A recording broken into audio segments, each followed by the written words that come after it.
निक Volker, जो कुछ समय से सोशल मीडिया पर सक्रिय नहीं थे, उन्होंने हाल ही में अपने जिम का एक वीडियो साझा किया है। लेकिन पता है मज़ेदार बात क्या है कि यह जिम सी बम का है। जी हाँ दोस्तों, उन्होंने अपने वर्कआउट की कुछ वीडियोस डाली हैं जिसमें साफ देखा जा सकता है कि वो जिम तो सीबम का है। इस चीज़ पर काफ़ी चर्चाएं हो रही हैं, खासकर यह जानने के लिए कि क्या क्रिस उन्हें कोचिंग दे रहे हैं। कुछ लोगों का यह भी मानना है कि निक को एक अनुभवी कोच की ज़रूरत है जो उनकी कमज़ोरियों पर ध्यान दे सके। हाल ही में उनकी मुलाकात हैनी रैम्बोर्ड से भी हुई है, जो ये दिखाता है कि वो अपनी ट्रेनिंग में बदलाव लाने के लिए बहुत ही ज़्यादा उत्सुक हैं। अगर वे सही दिशा में आगे बढ़ते हैं तो यह उनके लिए एक नए अवसर जैसा होगा। उनकी मेंटालिटी भी कुछ बदल रही है और ऐसे संदेश मिल रहे हैं, ऐसे संकेत मिल रहे हैं कि वह जल्द ही न्यू कंपटीशन में हमें देख सकते हैं। निक की नई तैयारियां और उनके जो मेंटल स्टेटस है, अगर वो सही रहता है तो उन्हें पिछले प्रदर्शन से कई ज़्यादा बेहतर देखा जाएगा और ये उनके और उनके फैंस दोनों के लिए ही बहुत अच्छा होगा। रिगन ने हाल ही में बताया कि वह अभी भी कुछ महीने ऑफ सीज़न में रहेंगे। उनके मसल मास में कोई विशेष बदलाव नहीं आया है, जो कि एक बहुत ही ज़्यादा चिंता का विषय है। पिछले साल की तरह उनका ध्यान केवल मसल को बनाए रखने पर है, लेकिन उनके मसल को सुधार की बहुत ही ज़्यादा ज़रूरत है।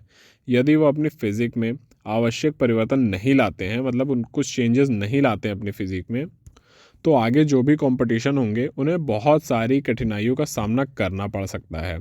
बॉडी बिल्डिंग में सफलता के लिए कॉन्टिन्यूसली मसल मास बनाए रखना बहुत ही ज़्यादा ज़रूरी होता है और रिगन को अपनी टेक्निक्स को थोड़ा सा चेंज करने की, थोड़ी सी सुधारने की बहुत ही ज़्यादा ज़रूरत है, क्योंकि हम लोग उनको काफ़ी समय से देख रहे हैं कि उनका मसल मास ना बढ़ रहा है एंड एज वेल एज़ थोड़ा बहुत घट ज़रूर रहा है।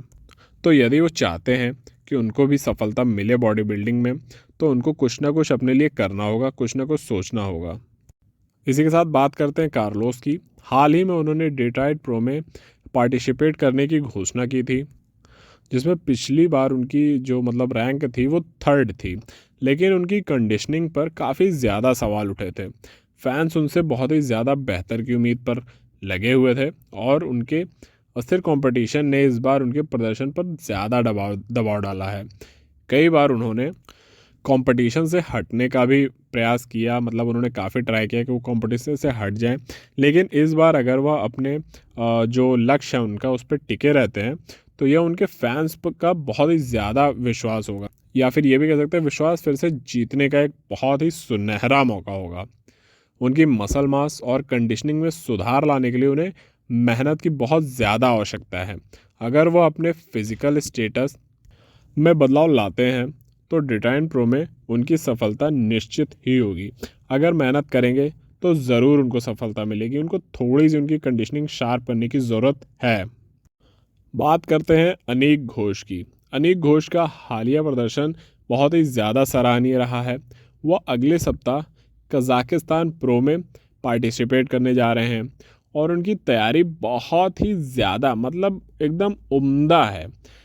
अब आपको क्या ही बताऊं, आप जैसा कि वीडियो में देख ही सकते हैं कि उनकी कंडीशनिंग, उनके चेस्ट, उनके सारे फाइबर्स अलग से निकल कर आ रहे हैं।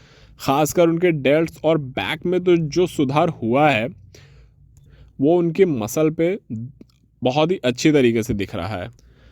अनीक ने हाल ही में एक वीडियो साझा कर ये भी बताया कि उनकी मेहनत रंग ला रही है और उनका जो लक्ष्य है, उनका जो मोटिव है वो छोटा मोटा नहीं है। उनको ओलंपिया में अपनी जगह बनाना है। अगर वो अपनी प्रेजेंट फॉर्म को बनाए रखते हैं तो उनकी सफलता बहुत ज़्यादा बढ़ जाएगी। उनकी कड़ी मेहनत और डेडिकेशन सारे एथलीट्स के लिए एक बहुत ही बड़ा प्रेरणा का स्रोत है। खासकर नए बॉडी बिल्डर्स जो आ रहे हैं उनको अनीक घोष से बहुत ही ज़्यादा सीखने वाली चीज़ मिलेगी।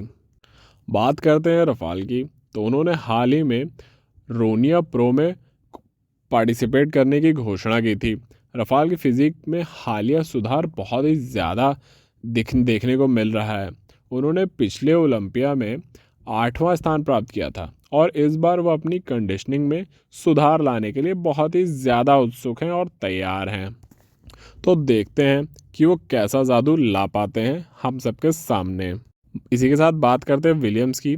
तो पिछले कंपटीशन में उनका जो प्रदर्शन था वो मतलब उम्मीद के अनुसार नहीं रहा, लेकिन वो अपनी मसल्स की डेंसिटी और मास पर बहुत ही ज़्यादा ध्यान दे रहे हैं। ये और रफ़ाल दोनों के बीच एक बहुत ही तगड़ा कंपटीशन हो सकता है, क्योंकि दोनों ही बहुत ही ज़्यादा काबिल एथलीट हैं और अपनी काबिलियत साबित करने के लिए बहुत ही ज़्यादा उत्सुक भी हैं। उनकी कड़ी जो मेहनत है वो दर्शकों के बीच में बहुत ही ज़्यादा रोमांच ला सकती है, क्योंकि दोनों ही बहुत ही उम्दा प्लेयर्स हैं। तो देखते हैं कैसा रहता है कंपटीशन।